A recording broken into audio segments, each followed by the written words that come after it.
Taking responsibility for your own life, taking responsibility for whatever happens to you, knowing that you have consciously made the decisions that are now affecting you, knowing that what is happening now, today, is the direct result of your activity, what you did yesterday.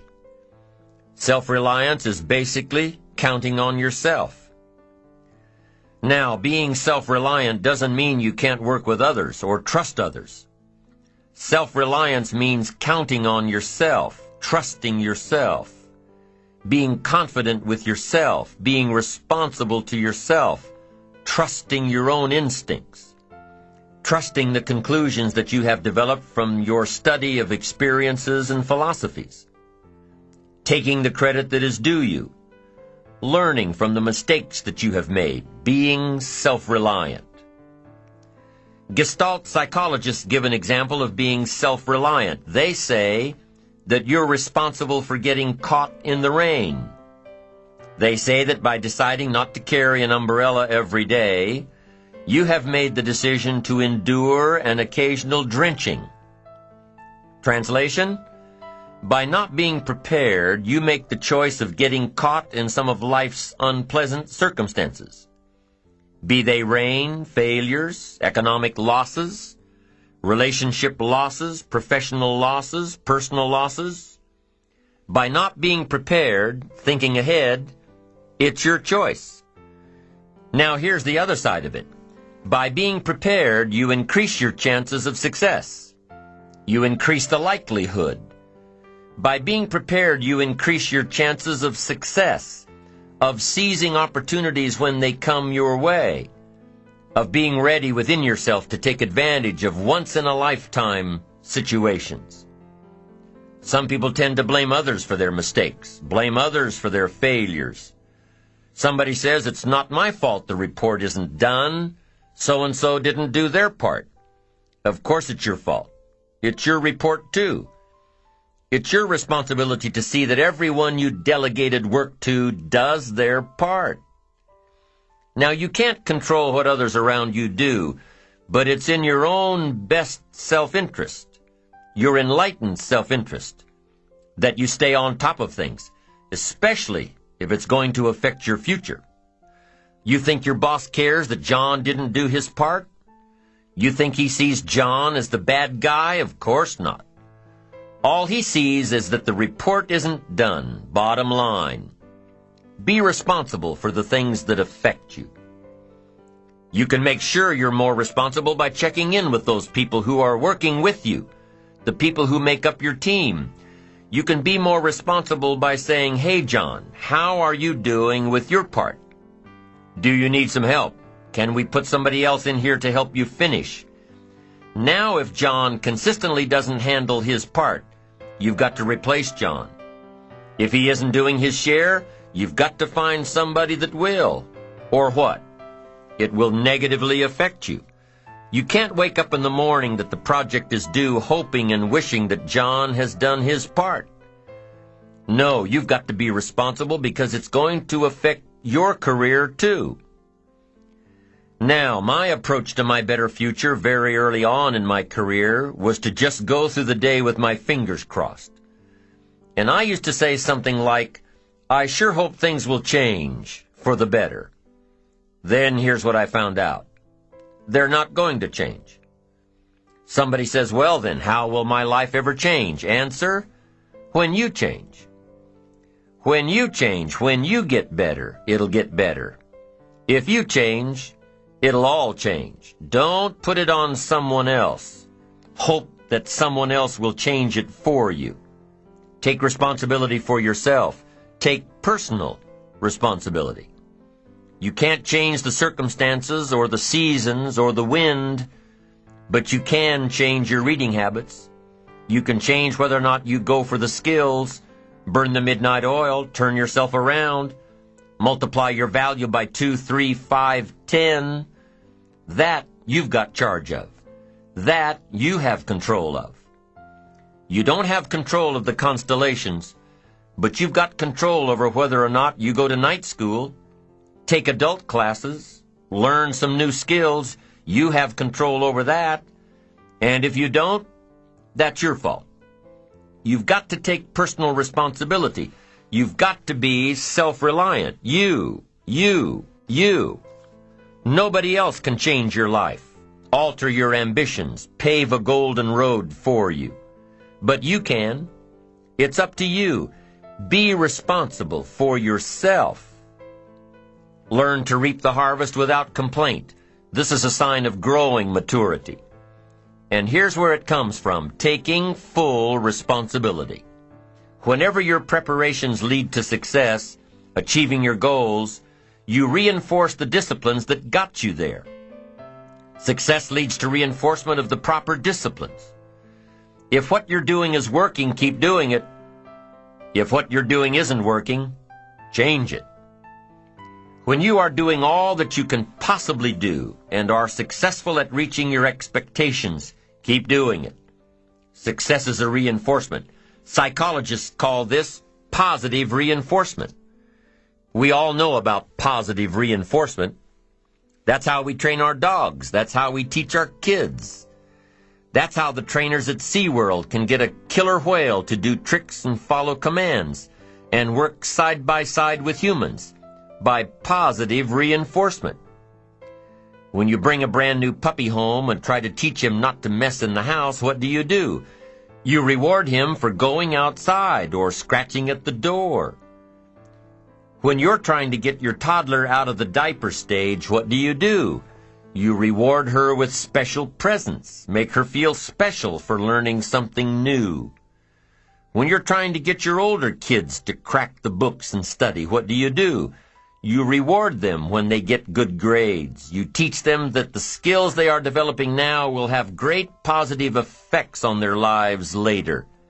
But you reward them now. This is positive reinforcement. Learning that there are rewards for doing something good, something worthwhile, something of value. The greater the value, the greater the reward.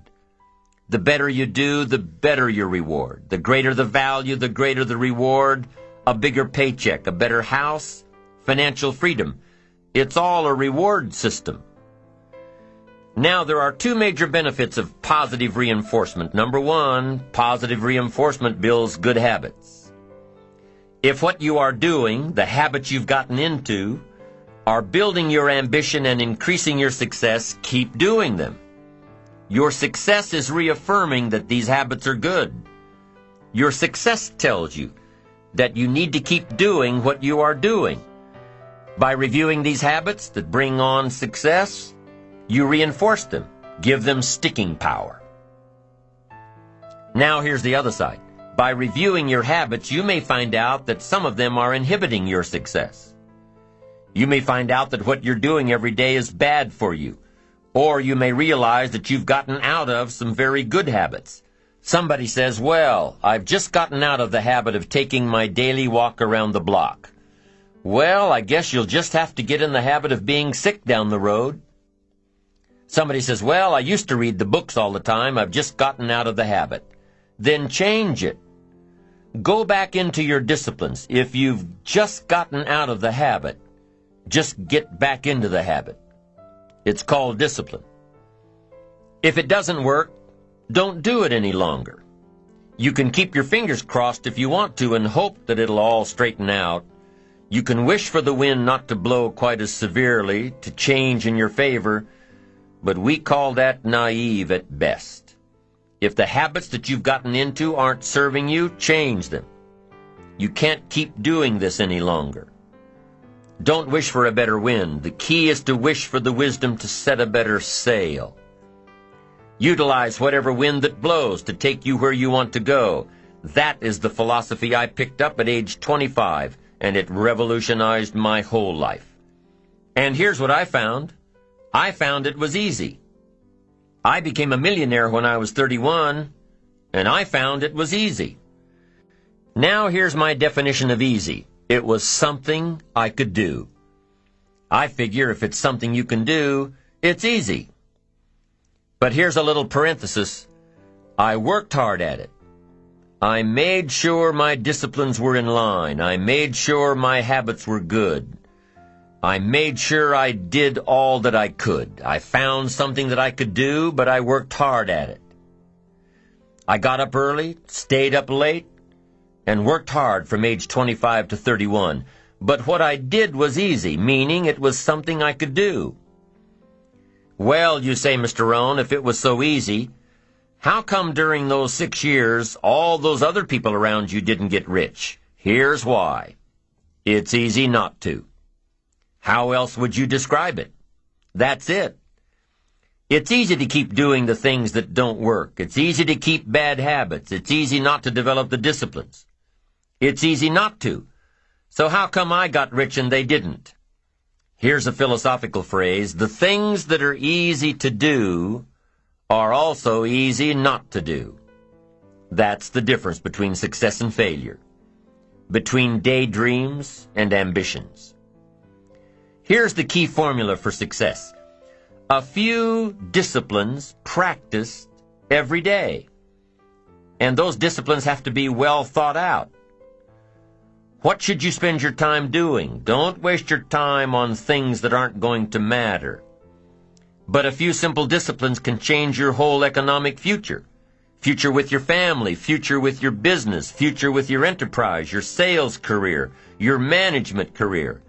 A few simple disciplines, a few simple habits, good habits, repeated every day. Now here's the formula for failure. Errors in judgment, repeated every day. All you've got to do is to have a few errors in your judgment and repeat them every day. I'm telling you, they'll spin out of control in 10 years. You'll end up driving what you don't want to drive, wearing what you don't want to wear, living where you don't want to live, earning what you don't want to earn. A few errors every day, bad habits every day, it's disastrous. Now here's why it's easy to repeat an error in judgment. Because failure doesn't fall at the end of the first day. Bad habits don't show their horrible results at the end of the first day, or the first week, or the first month.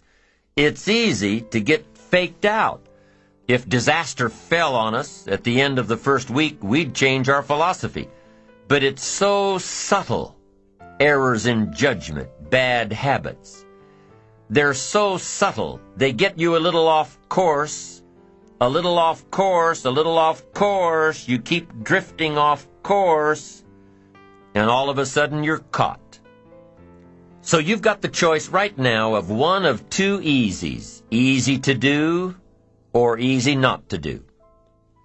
I can give you in one sentence how I got rich by the time I was 31. I did not neglect to do the easy things I could do for 6 years. I did not neglect. That's the key. I found something easy I could do that led to fortune, and I did not neglect to do it. The major reason for not having more of what you want in America, more health, more money, more power, more influence, more everything, the major reason is simple neglect. Neglect. And if you don't take care of neglect, it becomes an infection, and then it becomes a disease. So if you're in the habit of not doing it, doing all it takes to get ahead, get in the habit of doing it. Doing all it takes. That's the first benefit of positive reinforcement, building good habits. Now, the second benefit of positive reinforcement is that it creates the energy to fuel additional achievement. It gives you the drive to do more, to not only keep on doing what's right, but to do more of what's right. The disciplines that will help you grow and get ahead of it all. The knowledge that what you're doing is paying off creates more energy to keep going. How easy is it to get up in the morning when you know you're not doing all that it takes? It's not very easy at all.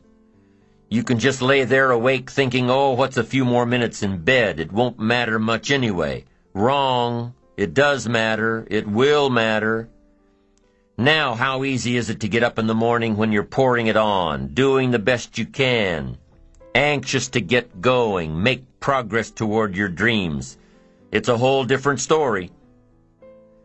When you're resting to renew your reserves, it's much different than resting to avoid your day. When you're psyched up and excited for your life, when you're excited for what you've planned to accomplish for the day, it's amazing you'll wake up before the alarm clock even tries to startle you awake. Your successes fuel your ambition. Your successes give you extra energy. Your successes pave the way for more successes. It's the snowball effect. With one success, you're excited to meet another, and another, and another. And pretty soon, the disciplines that were so difficult in the beginning, the disciplines that got you going, are now part of your philosophy. How do you know when you're successful? Do you have to be a millionaire? No. All we ask of you is that you earn all you possibly can. If you earn $10,000 a year and that's the best you can do, that's enough. God and everything else will see to it that you're okay.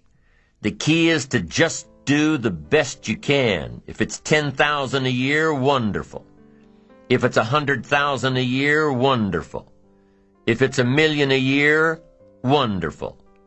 It doesn't matter $10,000 a year or $1 million a year. It doesn't matter as long as you've done the best you possibly can. Earn the most you possibly can. Be the most you possibly can. And here's why. The essence of life is growth. The essence of life is growth, to do the best you can. And here's what's interesting. Humans are the only life form that will do less than they possibly can. Humans are the only life form that will settle for less. Every other life form except human beings strive to its maximum capacity. How tall will a tree grow? Approximately. As tall as it possibly can. You never heard of a tree growing half as high as it could. No, trees don't grow half. Trees send their roots down as deep as possible, stretch their limbs up as high as possible, produce every leaf possible and every fruit possible. As a matter of fact, you never heard of a human physically growing half. We keep growing until we're done. Now that's a part of life we can't control. It's genetically coded. And that's probably why we keep growing till we're done. Because we can't control that part. It's the rest of our growing that we control. The growing of our minds, the expansion of our minds, that we can control. And that's what tends to get away from us. All life forms inherently strive to their max except human beings. Now, why wouldn't human beings strive to their maximum possibility? Here's why. Because we've been given the dignity of choice. It makes us different than alligators and trees and birds. The dignity of choice makes us different than all other life forms. And here's the choice. To become part of what we could be, enough to get by, or to become all that we can be. My best advice for you is to choose the all. Earn all you can, make all the friends you can, read as many books as you can, develop as many skills as you can, see as much as possible, do as much as possible, make as much fortune as possible, give as much of it away as possible. The max. There's no life like it. I'm telling you, once I got on track, I've never looked back. Pick up the challenge. Go for it. Take the best of the two easies. Take the route of it's easy to get ahead. It's easy to do all you can. It's easy to succeed. It's easy to have financial freedom. The more you do, the more you get. So the two primary benefits of positive reinforcement are, number one, to build good habits, and number two, to create more energy to fuel your ambitions, your desires, your achievements. How can you isolate what's working for you and what isn't? How can you make sure that you are reinforcing your positive disciplines? Well, if it isn't apparent, easy to see right away, if what you're doing is happening in such small increments that you're not sure if you're on track, Then you need to be writing it down. You need to keep a journal anyway.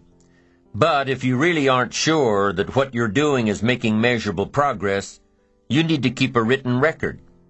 You need to write down everything that may be relevant in your day. What you did, who you saw, what you felt, how it may or may not affect you now and in the future.